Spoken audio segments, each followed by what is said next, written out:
차가운 겨울바람이 회색빛 교도소 담장을 스치며 울부짖었다. 5년 그 길고 긴 시간의 끝에서 한서연은 낡고 해진 수의를 입은 차에 세상 밖으로 걸어 나왔다. 머리카락은 푸석했고 퀭한 눈은 초점을 잃은 채 허공을 맴돌았다. 그녀의 입에서는 알아들을 수 없는 말들이 끊임없이 중얼거렸다. 아니야, 내가 아니야. 지나가는 사람들은 그녀를 흘긋 쳐다보며 수군거렸다. 어떤 이는 동정의 눈빛을 보냈고 어떤 이는 노골적인 경멸과 혐오감을 드러냈다. 한때 대한민국 뷰티 산업의 신화였던 아우라 코스메틱의 최연소 CEO 한서연의 모습은 어디에도 없었다. 그저 세상에 버려진, 정신이 무너져버린 한 명의 불쌍한 여자만 있을 뿐이었다. 그때였다.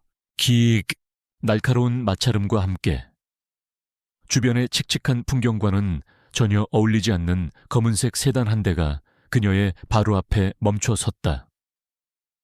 최고급 세단의 매끄러운 차체는 주변의 모든 것을 비추며 압도적인 존재감을 뽐냈다. 뒷문이 열리고 한 남자가 내렸다. 강지훈, 대한민국 재계 서열 5위. KJ홀딩스의 총수. 칼날처럼 재단된 슈트를 입은 그는 머리부터 발끝까지 냉철함과 권위로 가득 차 있었다. 그는 주변의 시선 따위는 아랑곳하지 않고 곧장 서연에게로 걸어왔다. 그리고는 깊이 허리를 숙였다. 한 회장님, 마중 나왔습니다. 그의 정중하고도 힘있는 목소리가 바람 속으로 흩어졌다. 사람들은 믿을 수 없다는 듯 두 사람을 쳐다봤다. 저 미친 여자가 회장님이라고. 강지훈은 준비해온 옷과 서류 가방을 그녀의 손에 쥐어주었다. 그 순간 그의 손이 서연의 손등을 스쳤다. 허공을 맴돌던 서연의 눈동자가 찰나의 순간 섬광처럼 빛났다.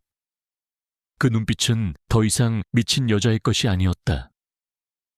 모든 것을 꿰뚫어 보는 듯한 날카롭고 차가운 이성. 그리고 지독한 원한이 담겨 있었다. 하지만 그 빛은 순식간에 사라지고 그녀는 다시 넋나간 사람처럼 중얼거리기 시작했다. 집 가야 해. 강지훈은 아무 말 없이 그녀를 차 안으로 에스코트했다. 부드러운 가죽 시트가 그녀의 몸을 감쌌다. 익숙하면서도 낯선 고급스러운 향기가 코끝을 찌르자 봉인되었던 기억의 파편들이 그녀의 머릿속을 헤집어 놓기 시작했다. 번쩍 화려한 약혼식장. 세상에서 가장 행복한 미소를 짓고 있던 자신에게 반지를 끼워주던 남자. 최진석. 그는 그녀의 약혼자이자 그녀가 가장 신뢰했던 아우라 코스메틱의 부사장이었다.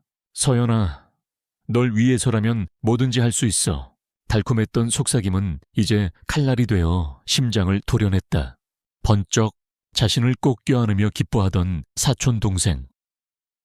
오수진, 어릴 때부터 친자매처럼 지냈지만 그 눈빛 깊은 곳에 숨겨진 시기와 질투를 그녀는 너무 늦게 알아차렸다. 언니, 정말 축하해. 언니가 내 언니라서 너무 자랑스러워. 그 자랑스럽다던 목소리는 등 뒤에 비수를 꽂는 악마의 속삭임이었다. 번쩍 자신의 서명이 위조된 기밀 유출 서류. 회사의 돈이 빼돌려진 정황 증거들. 모든 것이 그녀를 범인으로 지목하고 있었다. 완벽하게 짜인 함정이었다. 피고 한서연. 징역 5년을 선고한다. 땅땅땅. 차가운 판사의 목소리. 무자비하게 터지는 카메라 플래시. 그리고 배신감에 절규하던 자신의 목소리. 에릭. 서연은 머리를 감싸 쥐었다. 지옥 같은 기억들이 온몸의 신경을 찢는 듯했다. 차는 어느새 서울의 야경이 한눈에 내려다 보이는 남산의 한 최고급 펜트하우스 지하 주차장으로 들어서고 있었다. 두 사람이 엘리베이터를 타고 펜트하우스로 올라오자 강지훈은 기다렸다는 듯 태블릿 PC를 켰다. 거실의 거대한 통유리 창 너머로 아우라 코스메틱 본사 건물이 보였다. 한때 그녀의 왕국이었던 곳, 보고 드리겠습니다. 최진석은 회장님께서 수감되신 직후 긴급 이사회를 통해 대표 이사직에 올랐습니다. 오수진은 홍보 이사직을 꿰차고 회사의 얼굴 마담 역할을 하고 있고요. 강지훈의 목소리는 담담했지만 그 내용은 비수와 같았다. 그들은 회장님의 기술과 노하우를 빼내 단기적인 성과를 내는데 급급했고 그 과정에서 수많은 비자금 조성과 부정행위를 저질렀습니다. 현재 아우라의 재무 상태는 겉보기와 달리 매우 위태로운 상황입니다. 서연은 여전히 창밖을 보며 아이처럼 유리의 손가락으로 의미 없는 그림을 그리고 있었다. 멍한 표정, 초점 없는 눈빛. 강지훈은 묵묵히 그녀의 다음 말을 기다렸다. 그는 알고 있었다. 저 모습은 살아남기 위한 처절한 가면이라는 것을. 한참의 침묵 끝에 서연이 입을 열었다. 그녀의 목소리는 갈라졌지만 그 안에 담긴 내용은 그 어떤 전략가의 지시보다도 냉철하고 예리했다. 대영화학. 네, 아우라의 핵심 원료 공급사인 대영화학. 그곳에 전환사채. 전부 매입해 풋옵션이 달린 걸로. 강지훈의 눈이 번뜩였다. 풋옵션 전환사채. 주가가 하락할수록 투자자에게 유리한 파생상품. 그것은 대영화학의 목줄을 쥐겠다는 선언이었다. 그리고 이 사진의 자금 흐름을 관리하는 김이사. 그 사람 뒷조사를 해 세무조사 자료든 숨겨둔 여자 문제든 먼지 하나까지 다 털어내. 그녀는 창문에서 눈을 떼지 않은 채 말을 이었다. 내 사촌 오수진. 그 아이의 모든 것을 분석해줘. 뭘 좋아하고 뭘 두려워하는지, 특히 그 허영심을 채워주는 모든 것들을. 지시는 짧고 명확했다. 강지훈은 그 어떤 질문도 하지 않고 태블릿에 빠르게 내용을 입력했다. 그는 구원자가 아니었다. 그는 한서연이라는 가장 날카로운 칼의 칼집이자 그녀의 의지를 실행할 가장 강력한 손이었다. 모든 지시를 마친 서연은 다시 침묵에 잠겼다. 그녀는 통유리에 비친 자신의 모습을 바라보았다. 남루한 옷차림, 헝클어진 머리, 공허한 눈빛. 그 모습 위로 차가운 미소가 희미하게 겹쳐졌다. 5년의 지옥. 그 끝에서 복수의 여신이 비로소 눈을 떴다. 사냥이 시작되었다. 최진석의 서슬퍼런 고함에 박 부장은 쥐구멍이라도 숨고 싶은 심정이었다. 신제품 개발팀을 이끌고 있는 그는 최진석이 CEO가 된 이후 하루도 편할 날이 없었다. 실적 압박은 날마다 그의 목을 조여왔고 5년 전 자신이 저지른 죄의 무게는 밤마다 악몽이 되어 그를 짓눌렀다. 이딴 걸 보고서라고 가져온 겁니까, 박 부장? 정신 똑바로 안 차려요. 종이 뭉치가 그의 얼굴을 향해 날아왔다. 박 부장은 90도로 허리를 숙이며 연신 죄송합니다를 외쳤다. 몸열감과 공포심에 손끝이 차갑게 식어갔다. 겨우 CEO실을 빠져나온 그는 지친 몸을 이끌고 지하 주차장으로 향했다. 다 그만두고 싶다. 하지만 그럴 수 없었다. 유학 간 딸의 학비와 아내의 병원비, 그리고 최진석이라는 악맥에 단단히 잡힌 약점. 그는 이 지옥에서 벗어날 수 없었다. 그가 자신의 차로 향하던 그때였다. 코앙. 바로 옆에서 누군가 끌고 가던 철제 선반이 요란한 소리를 내며 넘어졌다. 선반에 쌓여있던 상자들이 와르르 쏟아지며 그의 발밑으로 굴러왔다. 아이쿠. 작업복을 입은 인부가 허둥지둥 상자를 주워 담았다. 죄송합니다. 가뜩이나 신경이 곤두서 있던 박 부장은 심장이 철렁 내려앉는 기분이었다. 괜찮소. 조심 좀 하지. 그는 신경질적으로 대꾸하며 발걸음을 옮기려 했다. 바로 그 순간 그의 눈에 한 여자가 들어왔다. 어두컴컴한 주차장 기둥 뒤에서 그림자처럼 스르륵 나타난 여자. 남루하고 지저분한 행색, 멍하니 풀린 눈동자. 며칠 전 교도소에서 출소했다는 바로 그 여자. 한서연이었다. 박 부장은 저도 모르게 뒷걸음질 쳤다.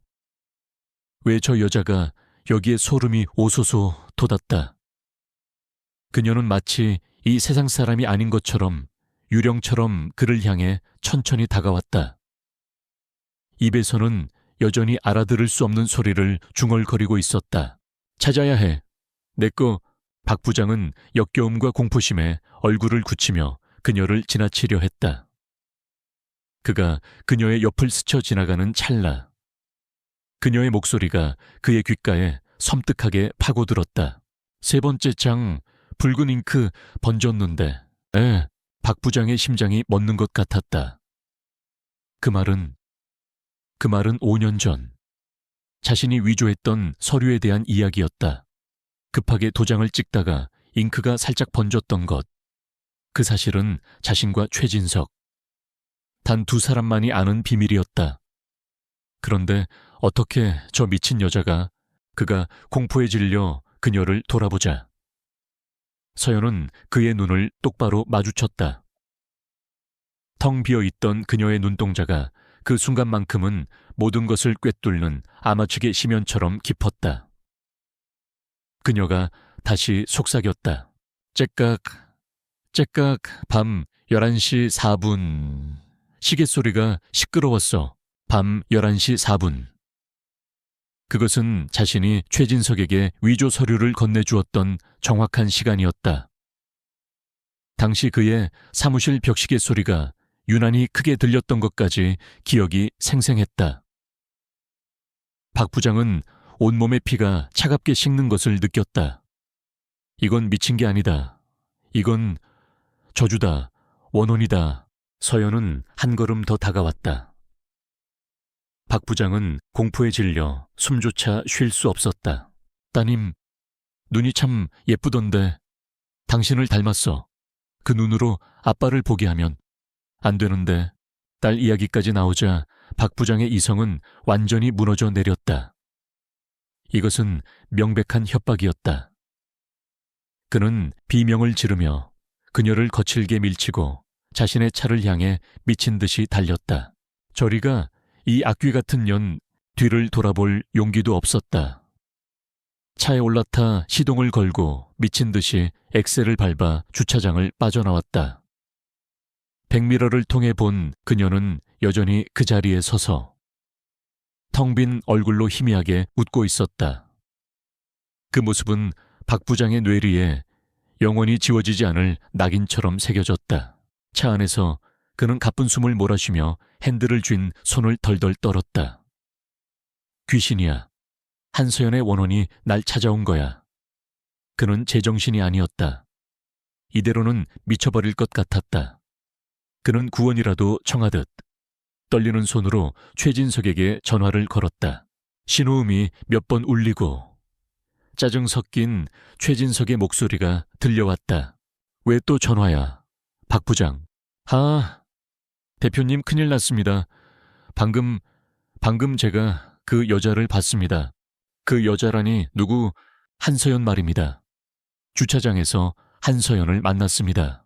최진석은 코웃음을 쳤다. 교도소에서 나온 미친 여자 하나 봤다고 뭘 그리 호들갑이야. 그래서 뭐. 아닙니다. 대표님, 그게 아닙니다. 그 여자가 알고 있었습니다. 우리가 했던 짓을 전부 다. 박 부장은 절규하듯 외쳤다. 서류, 붉은 잉크 자국까지. 전부 다 마치 귀신처럼 모든 걸 알고 있었습니다, 대표님. 우리 이제 어떻게 합니까? 이건 저주입니다. 그 말을 듣는 순간 수화기 넘어 최진석의 목소리가 얼음장처럼 차가워졌다. 박 부장, 지금 제정신이야. 무슨 소리를 하는 거야. 사실입니다. 제 딸 이야기까지 꺼냈단 말입니다. 이건 분명히. 닥쳐. 최진석의 날카로운 고함이 박 부장의 귓전을 때렸다. 미쳤어. 전화로. 그런 소리를 짓거리게. 다신 그 이야기 입 밖에 내지 마. 알았어. 한 번만 더 그딴 헛소리하면 당신 딸이 어떻게 될지 몰라. 뚝!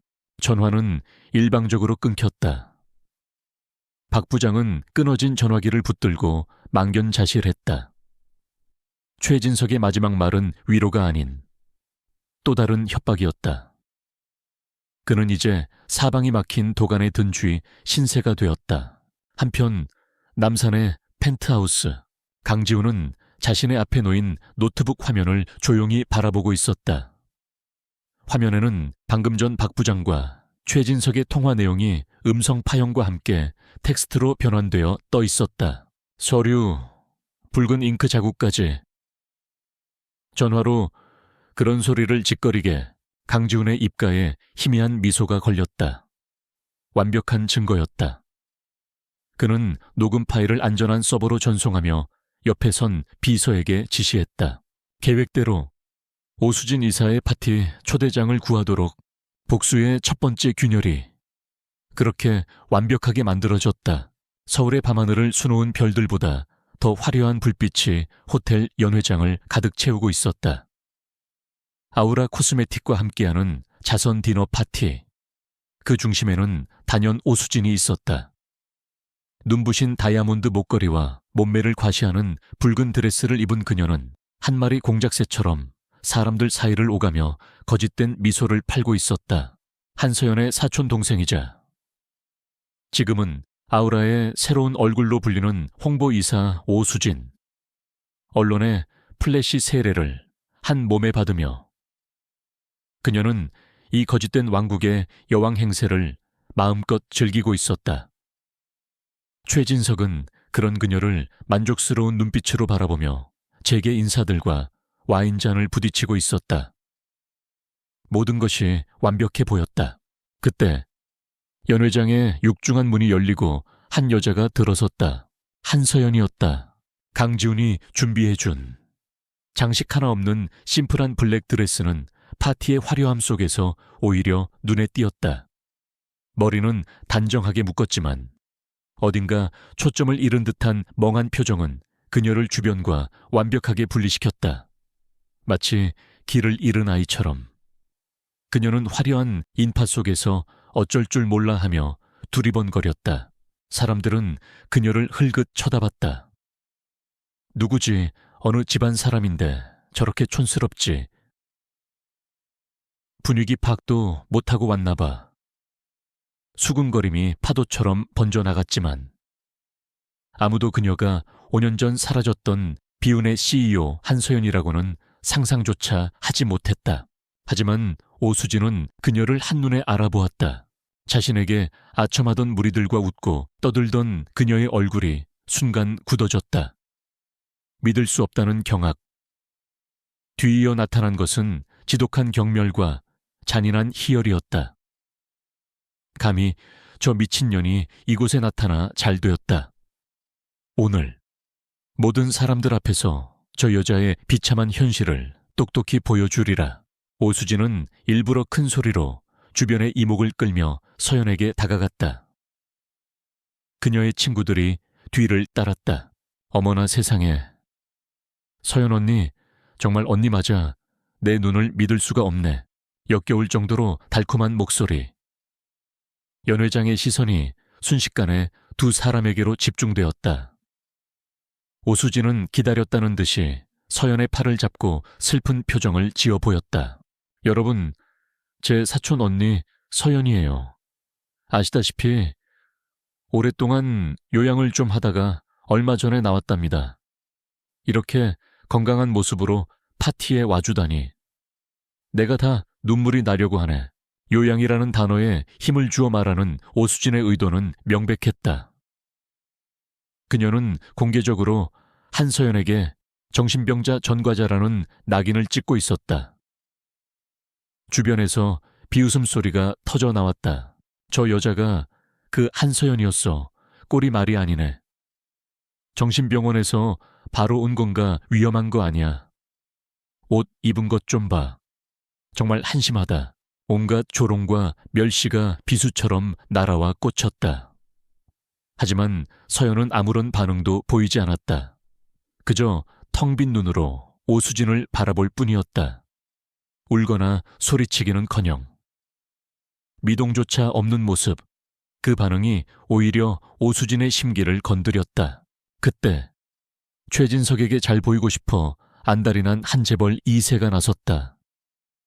민 이사의 아들로, 평소 오만하기로 소문난 남자였다. 그는 레드 와인이 담긴 잔을 들고 능글맞게 웃으며 서연에게 다가왔다. 야, 이게 누구십니까? 돌아온 여왕을 위해 축배라도 들어야겠군요. 남자는 그렇게 말하며 서연의 옆을 지나는 척하다가 보란듯이 비틀거리며 그녀의 가슴팍에 와인을 쏟아부었다. 붉은 와인이 하얀 셔츠 위로 빛처럼 번져나갔다. 여이쿠, 이런 실수를 죄송합니다. 하지만 걸레는 원래 더러워지라고 있는 거 아니겠습니까? 주변에서 폭소가 터져 나왔다. 남자는 뻔뻔한 사과를 던지며 서연의 반응을 살폈다. 여전히 아무 말 없이 옷에 번진 얼룩만 내려다보는 서연의 모습에 그는 더욱 오기가 생겼다. 왜? 할 말 없어. 감옥에 갔다 오니 번거리라도 됐나. 그는 거칠게 서연의 팔을 잡아챘다. 단단한 근육질의 팔이 그녀의 뼈를 아프게 짓눌렀다. 이리 와. 더 더러워지기 전에 내가 화장실로 데려다 줄게. 어디 가서 냄새 피우지 말고. 남자는 그녀를 창고 쪽으로 끌고 가려 했다. 오수진은 승리감에 도취된 미소를 지으며 그 광경을 즐겼고 최진석 역시 멀리서 만족스러운 듯 입꼬리를 올렸다. 연회장의 모든 사람들이 잔인한 구경거리에 집중하고 있었다. 아무도 보지 못했다. 남자의 손에 붙들린 한서연의 다른 쪽 손이 드레스 자락 아래에서 하얗게 질리도록 굳게 말아 쥐어지는 것을, 텅 비어 있던 그녀의 눈동자 깊은 곳에서 차가운 분노의 불꽃이 마그마처럼 들끓기 시작하는 것을, 이 지긋지긋한 연극을 끝낼 시간이 다가오고 있었다. 엔드웨, 얼음장처럼 차갑고 낮은 목소리가 연회장의 소음을 갈랐다. 모든 이의 시선이 목소리가 들려온 곳으로 향했다. 강지훈이었다. 그는 파티의 소란스러움과는 전혀 다른 세상의 사람처럼 고요하고 압도적인 기운을 뿜어내며 그들 쪽으로 걸어오고 있었다. 그의 등장만으로도 연회장의 공기는 무겁게 가라앉았다. 최진석의 얼굴마저 굳어졌다. 민 이사의 아들은 강지훈의 등장에 잠시 당황했지만 술기운과 오만함에 취해 상황 파악을 하지 못했다. 뭐야, 당신 KJ홀딩스 대표께서 이런 데는 어쩐 일이시지? 강지훈은 그를 완전히 무시했다. 그의 시선은 오직 한서연의 팔을 붙잡고 있는 남자의 손에 고정되어 있었다. 그는 남자 앞으로 다가서더니 번개처럼 빠르고 정확한 움직임으로 남자의 손목을 낚아챘다. 폭력적인 행동은 아니었지만 강철 같은 그의 악력에 남자의 얼굴이 고통으로 일그러지며 저도 모르게 서연의 팔을 놓쳤다. 내 사람에게 함부로 손대는 버릇은 어디서 배운 겁니까? 조용하지만 뼈가 시릴 정도로 서늘한 경고. 굴욕감에 얼굴이 벌개진 남자가 버럭 소리쳤다. 당신 사람, 이 미친년이 당신이랑 무슨 상관인데. 바로 그 순간이었다. 강지훈은 격분한 남자를 벌레 보듯 한번 쳐다본 뒤 몸을 돌려 한서연을 마주했다. 그리고 연회장에 있는 모든 사람들이 보는 앞에서 그는 한치의 흐트러짐도 없이 90도로 허리를 깊이 숙였다. 재계 서열 5위의 총수가 남루한 행색의 여자에게 보내는 완벽한 예의였다. 이어 그의 우렁차고 힘있는 목소리가 침묵에 잠긴 연회장 전체에 울려 퍼졌다. 한서연 회장님, 제가 늦었습니다. 기다리게 해드려 죄송합니다. 회장님, 그 세 글자는 마치 폭탄처럼 연회장 한복판에 떨어졌다. 사람들은 숨을 삼켰다. 경악과 불신이 모든 이의 얼굴에 떠올랐다. 오수진과 최진석은 마치 유령이라도 본 것처럼 새하얗게 질린 채 그 자리에 얼어붙었다. 서연에게 와인을 쏟고 행패를 부렸던 남자는 공포에 질린 얼굴로 뒷걸음질 쳤다. 저 여자가 한서연 회장이라고 그럴 리가 없어. 강지훈은 천천히 허리를 폈다. 그의 뒤에 대기하고 있던 비서가 서류철 하나를 들고 다가왔다. 강지훈은 서류철을 받아들고 얼어붙은 최진석을 향해 시선을 고정한 채 선언했다. 오늘부로 본인 강지훈은 아우라 코스메틱의 지분 5%를 확보하여 주요 주주가 되었음을 이 자리에서 공식적으로 알립니다. 사람들 사이에서 다시 한번 거대한 술렁임이 일었다. KJ홀딩스가 아우라의 지분을 도대체 무슨 속셈이지? 강지훈은 말을 이었다. 그는 서연을 향해 정중하게 손짓했다. 그리고 여기 계신 한서연 회장님과 함께 아우라 코스메틱의 이사회에 정식으로 참여할 것입니다. 그의 선언이 끝나는 순간 기적 같은 일이 일어났다. 지금까지 멍한 눈으로 바닥만 보던 한서연이 천천히 고개를 들었다. 구부정했던 어깨가 꼿꼿하게 펴졌다.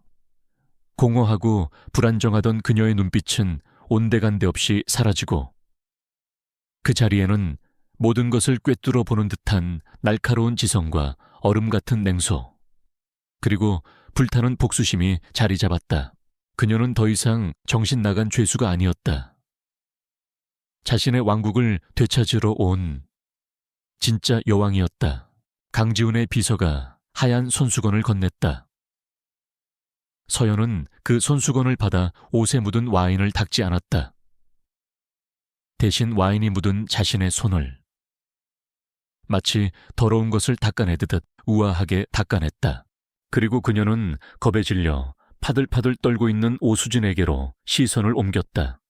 한 걸음. 천천히 다가갔다. 공포에 질린 오수진이 저도 모르게 뒷걸음질 쳤다. 서연은 오수진의 귓가에, 하지만 주변 사람들에게도 똑똑히 들릴 만큼의 목소리로 지독하게 아름다운 미소를 지으며 속삭였다. 수진아, 파티는 이제부터 시작이야. 복수의 서막이 화려한 조명 아래서 그렇게 잔인하게 올랐다. 파티가 끝난 다음 날 아침, 대한민국 경제계는 발칵 뒤집혔다. 피위된 여제 한서연. KJ홀딩스 강지훈의 손을 잡고 화려한 귀환, 아우라 코스메틱. 적대적 M&A 위기, 주가 향방은 안개 속으로. 밤사이 모든 언론의 헤드라인은 단 두 사람. 한서연과 강지훈의 이야기로 도배되었다. 그 여파는 즉시 주식시장에 나타났다. 개장 전부터 아우라 코스메틱의 주식은 매도 폭탄을 맞으며 불안한 징조를 보이고 있었다. 같은 시각 아우라 코스메틱의 CEO실, 젠장젠장. 최진석은 밤새 한숨도 자지 못한 얼굴로 신문을 구겨 쓰레기통에 처박았다. 그는 미친 듯이 전화를 돌리며 상황을 수습하려 애썼다. 김 이사, 동요하지 마. 이건 그냥 쇼야. 강지훈이 미치지 않고서야 저런 미친년을. 하지만 그의 필사적인 외침은 공허한 메아리가 될 뿐이었다. 운명의 시계는 정확히 오전 9시를 가리키고 있었다. 주식시장 개장을 알리는 벨이 울리는 순간 복수의 첫 번째 포탄이 발사되었다. 제1공격 여론전. 강지훈이 장악하고 있는 언론사들을 통해 약속이라도 한 듯 아우라 코스메틱에 대한 부정적인 기사들이 동시다발적으로 터져나왔다. 한 유력 소비자 고발 프로그램은 아우라의 신제품 베스트셀러에서 기준치를 초과하는 유해 성분이 검출되었다는 단독 보도를 내보냈다. 한서연이 재임 시절 구축했던 원료 공급망의 허점을 정확히 파고든 공격이었다. 익명의 내부 고발자는 최진석과 오수진의 방만한 경영과 비자금 조성 의혹을 상세히 폭로했다. 증거 자료로는 바로 어젯밤 열렸던 자선 파티의 호화로운 사진들이 첨부되었다. 증권계에서 가장 영향력 있는 애널리스트 강지훈이 매수해 둔 생방송에 출연하여 아우라 코스메틱의 미래를 비관적으로 전망하며 즉시 매도를 강력하게 추천했다. 시장의 붕괴, 결과는 처참했다. 개장과 동시에 아우라 코스메틱의 주가는 수직으로 곤두박질 쳤다. 마치 댐이 무너지듯 공포에 질린 개인 투자자들의 투매가 쏟아져 나왔다. 시가총액 수천억 원이 단 몇 분 만에 증발해버렸다. 주식 차트는 핏빛으로 물들었다. 한편 남산의 펜트하우스는 완벽한 전쟁 상황실로 변해 있었다. 수십 개의 모니터가 시장 데이터, 뉴스 속보, 통신 내용을 실시간으로 띄우고 있었다. 그 중심에 한서연은 따뜻한 차를 마시며 이 모든 상황을 고요하게 지켜보고 있었다. 최진석의 분노와는 대조적으로 그녀의 얼굴에는 그 어떤 감정도 드러나지 않았다. 오직 얼음처럼 차가운 이성만이 번뜩일 뿐이었다. 지금부터 공매도 시작해. 그녀의 나지막한 지시에 트레이더들이 일사불란하게 움직였다. 최진석은 회사 돈을 이용해 주가 방어에 나설 거야. 그대로 둬. 회사 금고가 바닥날 때까지 피를 흘리게 만들어. 그녀의 예측은 정확했다. 최진석의 사무실은 주주들의 항의 전화로 불이 나고 있었다. 패닉에 빠진 그는 결국 가장 어리석은 선택을 했다. 회사의 긴급 자금을 총동원하여 자사주를 대량으로 매입하기 시작한 것이다. 막대한 자금이 쏟아부어지자 폭락하던 주가는 잠시 진정되는 듯 보였다. 최진석은 안도의 한숨을 내쉬었다.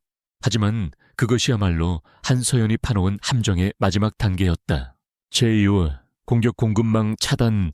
최진석이 회사의 현금을 주식시장에 모두 쏟아부은 바로 그 타이밍에 한서연은 두 번째 카드를 꺼내 들었다. 바로 일장에서 매입해 두었던 대영화학의 풋옵션 전환 사채였다. 풋옵션, 지금 행사에 강지훈의 지시가 떨어지자마자 대영화학은 즉시 유동성 위기에 빠졌다. 그리고 기다렸다는 듯 언론에 공식 발표를 했다.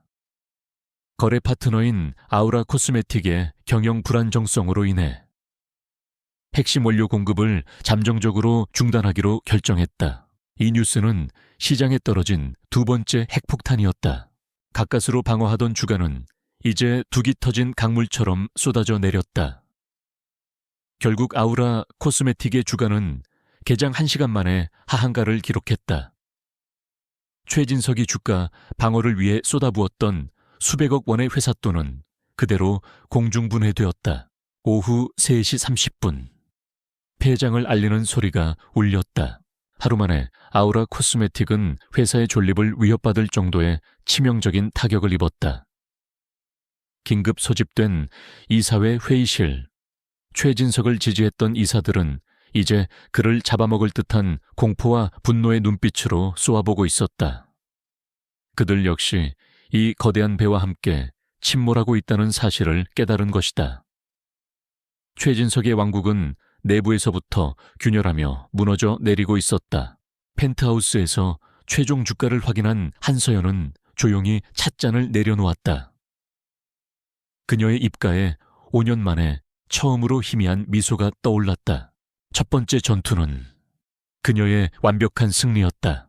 주가 폭락 사태 이후 아우라 코스메틱은 살아있는 지옥이 되었다.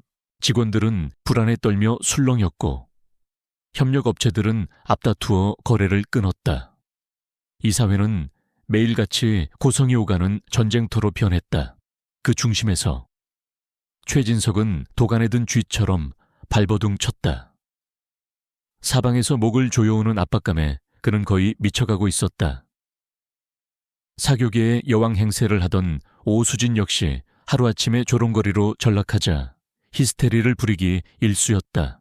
그들의 절망이 최고조에 달했을 때 한 줄기 빛이 비치는 듯했다. 강지훈이 비밀리에 조종하는 한 해외 투자 은행을 통해 최진석에게 극비 제안이 들어온 것이다. 유럽의 신생 투자 펀드 엘리시안 캐피탈이 현재 폭락한 아우라 코스메틱의 경영권 인수에 지대한 관심을 보이고 있다는 내용이었다. 놀랍게도 그들이 제시한 인수 가격은 주가 폭락 이전보다도 높은 프리미엄이 붙어 있었다. 최진석에게는 마치 동아줄과도 같은 제안이었다. 이게 정말입니까? 물론입니다. 엘리시안 캐피탈은 아우라 코스메틱의 잠재력을 높이 평가하고 있습니다. 그들은 대표님을 위기에서 회사를 구해낼 백기사로 보고 있습니다. 투자은행의 담당자는 달콤한 말로 최진석을 유혹했다. 물론 의심이 들었다. 하지만 절망은 이성을 마비시키는 법. 그는 엘리시안 캐피탈에 대해 뒷조사를 했지만 강지훈의 팀이 완벽하게 만들어 놓은 가짜 웹사이트와 서류들 앞에서 그의 의심은 힘을 잃었다. 이것은 회사를 살릴 마지막 기회이자 모든 것이 무너지기 전에 거액을 챙겨 탈출할 수 있는 유일한 비상구처럼 보였다. 하지만 조건이 하나 있었다. 엘리시안 측에서는 이번 인수에 대한 최 대표님의 진정성을 확인하고 싶어 합니다. 그 증표로 인수를 위해 설립될 특수목적법인 SPC에 대표님께서 먼저 개인 자금을 투자해 주시길 바라고 있습니다. 먼저 돈을 넣으라는 말. 전형적인 사기 수법이었지만 담당자는 글로벌 M&A의 표준 절차라며 그를 안심시켰다. 최진석은 혼자서는 그 거액을 감당할 수 없었다. 그는 오수진을 찾아갔다. 수진아, 이게 우리가 살 마지막 길이야. 이대로 있으면 우린 길바닥에 나앉게 돼.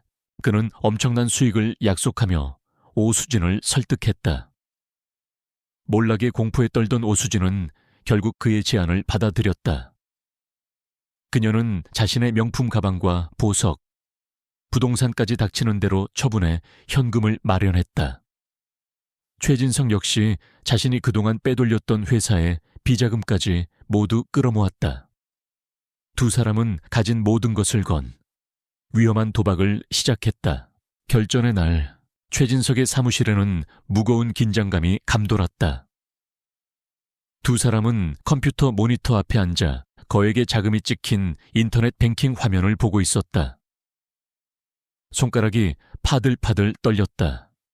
이것만 성공하면 이 지옥에서 벗어날 수 있다. 뭐나인다. 최진석이 마우스를 클릭했다. 그들의 전 재산과 회사의 마지막 남은 비자금이 조세피난처에 있는 페이퍼 컴퍼니의 계좌로 빨려 들어갔다. 아이스티였습니다. 메시지를 확인하는 순간 두 사람은 잠시 안도의 한숨을 내쉬었다. 이제 끝났다. 새로운 인생이 시작될 것이다. 하지만 그 안도감은 오래가지 않았다. 그들이 투자은행 담당자에게 확인 전화를 걸었을 때 수화기에서는 차가운 기계음만 흘러나왔다. 없는 번호입니다. 불안한 마음에 엘리시안 캐피탈의 웹사이트에 접속하려 하자 페이지를 찾을 수 없습니다. 라는 메시지만 뜰 뿐이었다. 순간 온몸의 피가 식어내렸다. 모든 것이 사기였다. 백기사는 존재하지 않았다. 그들이 매달렸던 동아줄은 썩은 거미줄이었다. 돈, 회사, 미래. 모든 것이 신기루처럼 사라져버렸다. 오수진의 입에서 비명 같은 신음이 터져 나왔다. 최진석은 넋이 나간 사람처럼 허망하게 모니터만 바라보고 있었다. 바로 그때였다. 쾅! CEO실의 문이 거칠게 열렸다. 들이닥친 것은 경찰이 아니었다. 기업인들에게는 저승사자와도 같은 국세청과 금융감독원의 조사관들이었다. 수십 명의 조사관들이 사무실로 쏟아져 들어왔다. 선두에 선 조사관이 차가운 목소리로 서류를 내밀었다. 최진석 대표이사님이시죠? 특정 경제범죄 가중처벌 법상 업무상 횡령 및 불법 외화거래 혐의로 압수수색을 개시합니다. 누군가 그들이 방금 저지른 거액의 불법 외화 송금 사실을 정확한 증거와 함께 국세청에 제보한 것이다. 그 익명의 제보자가 누구인지는 굳이 설명할 필요도 없었다. 조사관들이 컴퓨터와 서류들을 압수하기 시작했다. 최진석과 오수진은 텅 빈 눈으로 그 광경을 그저 멍하니 바라볼 뿐이었다. 자신들의 탐욕을 미끼로 삼아 완벽하게 설계된 그 덫이 마침내 잔인한 소리를 내며 닫혔다. 아우라 코스메틱의 대외의실은 차가운 침묵과 무거운 긴장감으로 가득 차 있었다. 긴급 소집된 임시 주주총회. 모든 주주와 이사진의 얼굴에는 패배의 그림자가 짙게 드리워져 있었다. 그 중심에 최진석과 오수진이 앉아 있었다. 며칠 만에 수십 년은 늙어버린 듯한 두 사람은 핏기 하나 없는 얼굴로 허공을 응시하고 있었다. 모든 것을 잃은 그들은 이제 공개 처형을 기다리는 죄수나 다름없었다. 회의실 밖에서는 수많은 기자들이 몰려들어 아우성을 치고 있었다. 그때 육중한 회의실 문이 양쪽으로 활짝 열렸다. 한서연이 들어섰다. 그녀는 더 이상 과거의 그 누구도 아니었다. 칠흑 같은 어둠을 배경으로 한 줄기 빛처럼. 그녀는 순백의 파워슈트를 입고 있었다. 완벽하게 계산된 스타일링. 흔들림 없는 걸음걸이. 그리고 모든 것을 압도하는 차가운 카리스마. 그녀는 돌아온 여왕이자 심판을 집행하러 온 여신이었다. 강지훈이 그림자처럼 그녀의 뒤를 따랐다. 회의실의 모든 소음이 거짓말처럼 멎었다. 모든 시선이 그녀에게 꽂혔다. 최진석과 오수진은 마치 채찍이라도 맞은 것처럼 움찔하며 고개를 숙였다. 서연은 회의 테이블의 가장 상석. 한때 자신의 자리였던 곳으로 걸어가 멈춰 섰다. 그녀는 단 한마디도 하지 않았지만 그 존재감만으로도 장내를 완벽하게 장악했다. 강지훈이 고갯짓을 하자 그의 법무팀 변호사가 앞으로 나섰다. 복수의 마지막 장이 시작되었다. 지금부터 임시 주주총회를 시작하겠습니다. 첫 번째 안건은 최진석 전 대표이사의 업무상 횡령 및 배임 혐의에 대한 건입니다. 변호사의 말이 끝나기 무섭게 회의실 정면에 대형 스크린의 자료들이 띄워졌다. 첫 번째 증거 탐욕의 흔적. 최진석이 엘리시안 캐피탈이라는 유령 회사로 빼돌린 회사의 비자금 내역과 해외 송금 기록이 적나라하게 드러났다.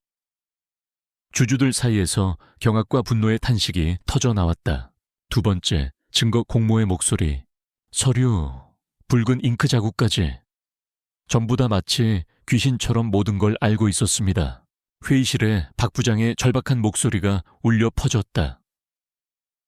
5년 전 사건의 진실을 암시하는 그의 목소리에 이어 그것을 윽박지르는 최진석의 차가운 음성이 흘러나왔다.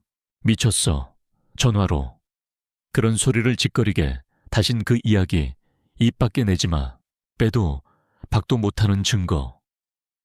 5년 전 한서연을 나락으로 떨어뜨렸던 거대한 음모의 실체가 만천에 드러나는 순간이었다. 세 번째 증거 양심의 고백. 변호사가 마지막 파일을 재생했다. 스크린에 나타난 것은 초췌한 모습의 박 부장이었다. 그는 검찰에 자수한 후 모든 것을 털어놓았다. 최진석 부사장과 오수진 씨의 지시를 받고 제가 서류를 위조했습니다. 한서연 회장님은 아무 죄가 없습니다. 제가 죽일 놈입니다. 눈물과 함께 쏟아지는 그의 영상 자백은 이 모든 비극의 마침표를 찍는 망치와도 같았다. 거짓말 다 거짓말이야. 더 이상 버틸 수 없었던 오수진이 날카롭게 비명을 질렀다. 저 미친년이 전부 조작한 거야. 우릴 함정에 빠뜨린 거라고. 그 순간 최진석의 이성이 완전히 끊어졌다. 모든 것을 잃고 자신의 추악한 진실이 드러난 지금 그에게 남은 것은 짐승 같은 분노뿐이었다. 한서연 이 개같은 년, 네가 감히 날 죽여버리겠어. 그는 이성을 잃고 테이블을 뛰어넘어 서연에게 달려들었다. 주주들이 경악하며 비명을 질렀다. 하지만 그의 손이 서연에게 닿기도 전에 섬광 같은 움직임이 있었다. 회의실 입구에 조용히 서 있던 강지훈의 경호원 2명이 순식간에 그의 앞을 막아섰다. 한치의 오차도 없는 완벽한 제압. 최진석의 양팔이 등 뒤로 꺾인 채 바닥에 무력하게 짓눌렸다. 엔두아, 이거 놔. 이 새끼들아, 내가 전현을 죽여야 돼. 최진석은 발버둥치며 악을 썼지만 전문 경호원들의 강철 같은 소나귀에서 벗어날 수는 없었다. 한서연은 눈 하나 깜짝하지 않았다. 그녀는 바닥에 무릎 꿇린 채 헐떡이는, 한때 자신의 약혼자였던 남자를 싸늘하게 내려다보았다. 그녀의 목소리에는 그 어떤 감정도 실려있지 않았다. 최진석, 그녀의 부름에 최진석이 증오에 찬 눈으로 그녀를 올려다보았다. 내까지 쓰레기를 내 손으로 직접 치울 가치도 없어. 그녀의 목소리는 얼음 조각처럼 날카로웠다. 네가 있을 곳은 여기가 아니라 차가운 감옥 바닥이야. 그 말을 끝으로 서연은 그에게서 등을 돌렸다. 더 이상 볼 가치도 없다는 듯. 바로 그때 회의실 문이 다시 열리고 검찰 수사관들과 경찰들이 들이닥쳤다. 최진석 씨, 오수진 씨, 특정경제범죄 가중처벌법 위반 혐의로 두 분을 긴급 체포합니다. 밖에서 기다리던 기자들이 본물처럼 터져 들어왔다.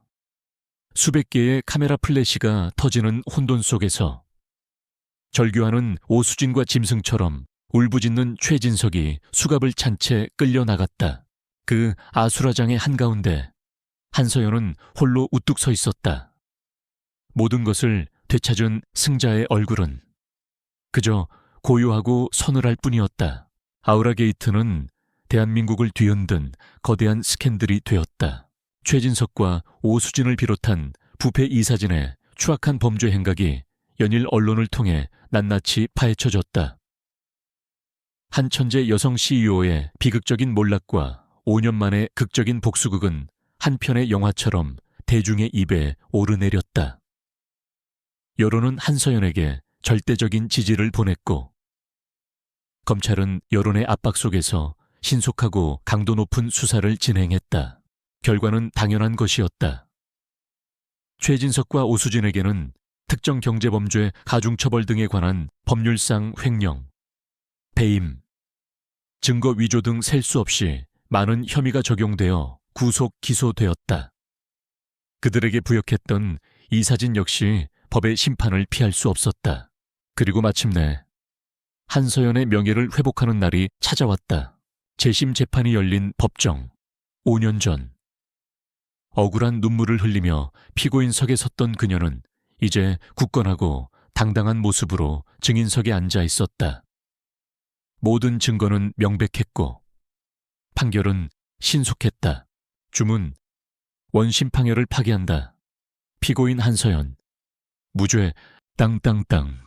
판사의 망치 소리가 법정의 침묵을 깨뜨렸다. 판사는 법복을 입은 채 이례적으로 자리에서 일어나 고개를 숙였다. 사법부의 그릇된 판결로 인해 씻을 수 없는 고통을 겪은 한서연 씨에게 깊은 유감과 사죄의 말씀을 전합니다. 카메라 플래시가 폭죽처럼 터졌다. 한서연은 그저 조용히 눈을 감았다가 떴다. 5년의 세월이 파노라마처럼 스쳐 지나갔다. 그녀의 옆에는 강지훈이 든든한 모습으로 서 있었다. 그는 아무 말 없이 그녀의 어깨를 가볍게 감싸 쥐었다. 며칠 후 서연은 홀로 교도소의 면회실을 찾았다. 유리창 너머로 죄수복을 입은 박 부장이 고개를 푹 숙인 채 앉아 있었다. 그는 수사에 협조한 대가로 감형을 받았지만 한번 무너진 인생은 되돌릴 수 없었다.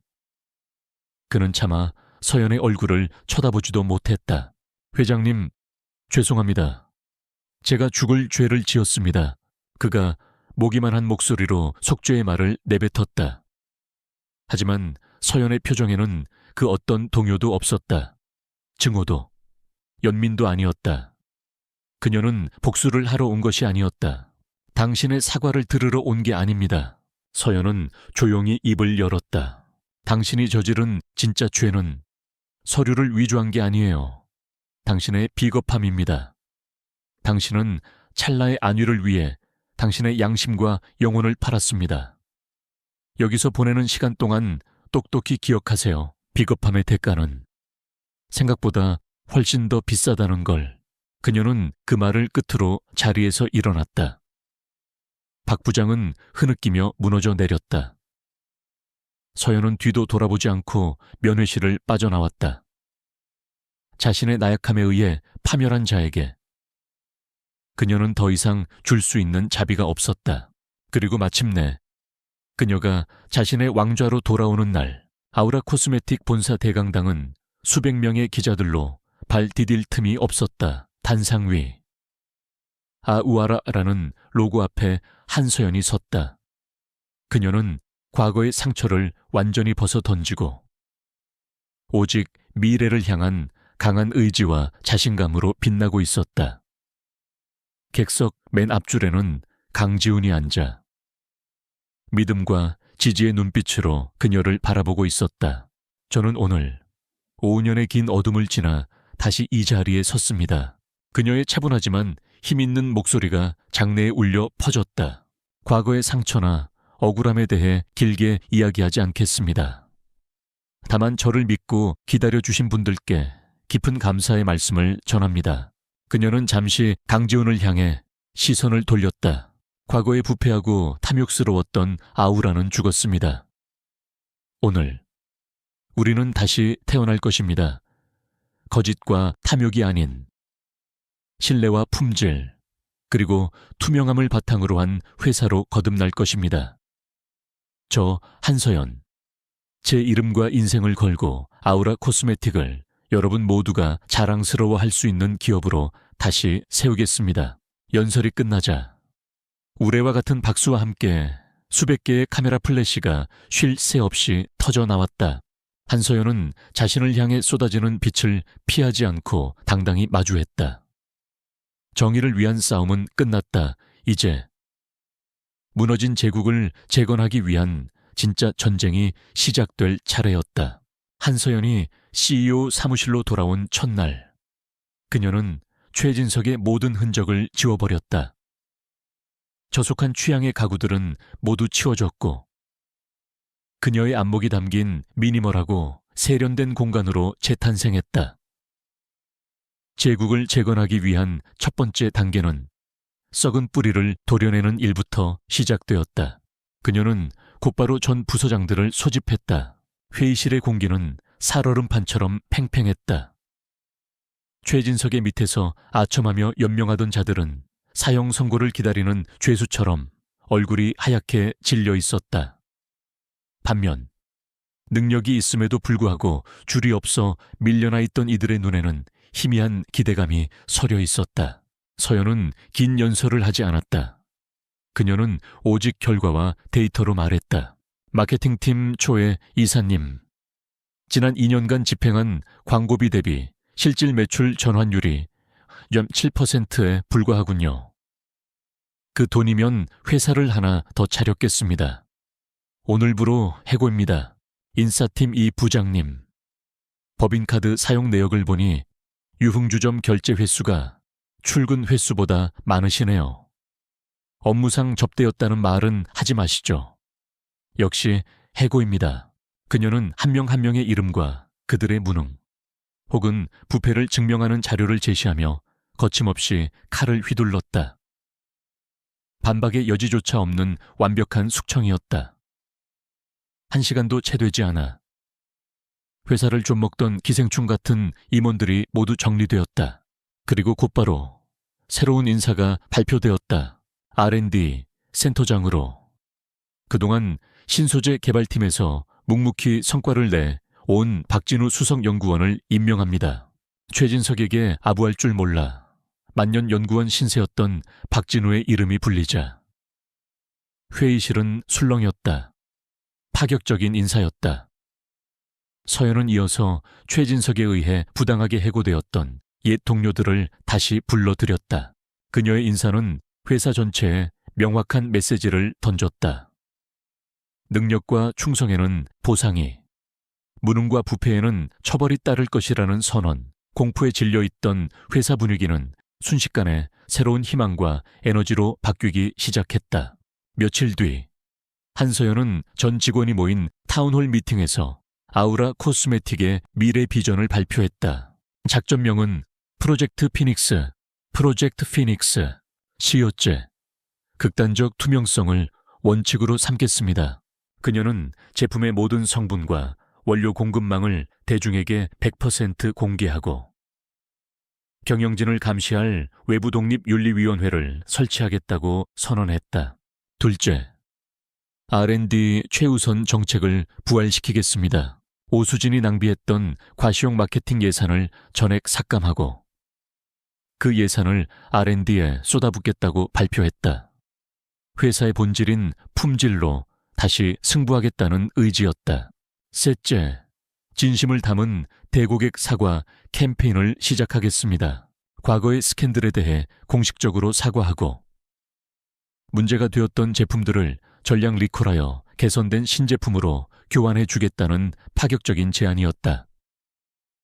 회사의 재정에 엄청난 부담이 되는 위험한 결정이었지만 무너진 신뢰를 회복하기 위한 유일한 길이었다. 계획은 즉시 실행에 옮겨졌다. 초반에는 어려움이 많았다. 엄청난 비용 지출에 일부 이사들은 반대했지만 강지훈의 KJ홀딩스가 든든한 자금줄이자 방패가 되어주었다. 한서연은 흔들리지 않고 묵묵히 계획을 밀어붙였다. 진심은 통했다. 처음에는 냉소적이던 대중의 반응이 아우라의 진정성 있는 사과와 파격적인 보상 정책에 조금씩 움직이기 시작했다. 새로운 R&D 센터장이 된 박진우는 물 만난 고기처럼 자신의 능력을 10분 발휘했다. 그는 과거 한서연이 구상했지만 최진석에 의해 묻혔던 아이디어를 기반으로 밤낮 없이 연구에 매달려 혁신적인 신제품 개발에 성공했다. 늦은 밤 CEO 사무실, 서연은 산더미처럼 쌓인 서류에 파묻혀 있었다. 그때 조용히 문이 열리고 강지훈이 들어왔다. 그의 손에는 따뜻한 죽과 차가 들려 있었다. 아무리 강철이라도 쉬지 않고 돌리면 마모되는 법입니다. 그가 걱정스러운 눈빛으로 말했다. 서연은 그제야 옅은 미소를 지으며 펜을 내려놓았다. 고마워요. 하지만 아직 쉴 때가 아니에요. 저를 믿고 따라주는 직원들을 위해서라도. 알고 있습니다. 다만 이 싸움은 혼자 하는 게 아니라는 것만 기억해 주십시오. 두 사람 사이에는 굳이 많은 말이 필요 없었다. 서로의 눈빛만으로도 모든 것을 이해할 수 있었다. 그것은 단순한 사업적 파트너십을 넘어 깊은 신뢰와 존중으로 이어진 단단한 유대감이었다. 그리고 몇 달 후 프로젝트 피닉스의 결과물인 새로운 스킨케어 라인이 시장에 출시되었다. 결과는 폭발적이었다. 소비자들은 아우라의 정직함과 혁신적인 제품력에 열광했다. 돌아온 여제, 한서연의 완벽한 부활이라는 헤드라인이 다시 언론을 장식했다. 서연은 자신의 사무실 모니터에 떠오른 붉은색 상승 곡선, 끝없이 치솟는 주가 그래프를 바라보았다. 그녀의 얼굴에 비로소 진정한 승리의 미소가 피어올랐다. 제국은 단순히 과거의 영광을 되찾은 것이 아니었다. 잿더미 속에서 더욱 강하고 위대하게 부활하고 있었다. 6개월 후 아우라 코스메틱은 과거의 영광을 완벽하게 되찾았다. 아니, 그 이상이었다. 한서연의 피닉스 프로젝트는 대성공을 거두었고 회사는 윤리 경영과 혁신의 아이콘으로 떠올랐다. 활기찬 에너지로 가득 찬 본사 건물, 연일 최고치를 경신하는 매출 기록, 그리고 그녀를 존경의 눈빛으로 바라보는 직원들, 모든 것이 제자리를 찾았다. 법정에서는 마지막 심판이 내려졌다. 최진석은 수백억 원대의 횡령 및 배임, 증거 위조, 주가 조작 등 모든 혐의가 인정되어 무기징역에 가까운 중형을 선고받았다. 법정에 선 그의 모습은 더 이상 야망에 찬 사업가가 아닌 모든 것을 잃고 영혼까지 파괴된 초라한 범죄자일 뿐이었다. 오수진 역시 모든 것을 잃고 차가운 감옥에 갇혔다. 화려했던 그녀의 거짓된 인생은 비참한 결말을 맞이했다. 복수는 끝났다. 하지만 한서연은 거기서 멈추지 않았다. 그녀는 이제 복수를 넘어 더 큰 그림을 그리고 있었다. 그녀는 사제를 털어 서연희망재단을 설립했다. 억울하게 죄를 뒤집어쓰고 고통받는 사람들에게 법률적, 경제적 지원을 해주는 비영리 재단이었다. 재단 출범식. 수많은 카메라 앞에서 그녀는 담담하게 연설을 시작했다. 저는 운이 좋았습니다. 제 진실을 위해 싸울 힘과 자원이 있었습니다. 하지만 세상에는 저처럼 운이 좋지 못한 사람들이 더 많습니다. 이 재단은 바로 그분들을 위한 것입니다. 저처럼 차가운 지옥 속을 외롭고 고통스럽게 홀로 걷는 사람이 더 이상 생기지 않도록 하기 위함입니다. 그녀는 더 이상 복수의 화신이 아니었다. 자신의 상처를 더 큰 사랑과 희망으로 승화시킨 진정한 리더가 되어 있었다. 그날 밤 남산의 펜트하우스, 서연은 강지훈과 함께 서울의 야경을 내려다보고 있었다. 도시의 불빛이 별처럼 쏟아졌다. 5년 전 복수를 다짐하며 바라보던 그 풍경이었지만 이제는 전혀 다른 감회로 다가왔다. 이제 정말 모든 게 끝났군요. 강지훈이 나지막이 말했다. 서연은 고개를 저으며 희미하게 미소 지었다. 아니요, 이제부터가 진짜 시작이에요. 그녀의 눈은 더 이상 과거의 원한이 아닌 미래의 희망으로 빛나고 있었다. 강지훈은 그런 그녀를 따뜻한 눈으로 바라보며 조용히 그녀의 손을 잡았다. 서연은 그의 손을 마주 잡았다. 두 사람 사이에는 더 이상 어떤 말도 필요 없었다. 지옥 같던 겨울은 끝났다. 복수의 여신은 이제 자신의 왕국에 평화와 희망이라는 새로운 씨앗을 심고 있었다. 눈부신 새벽이 밝아오고 있었다.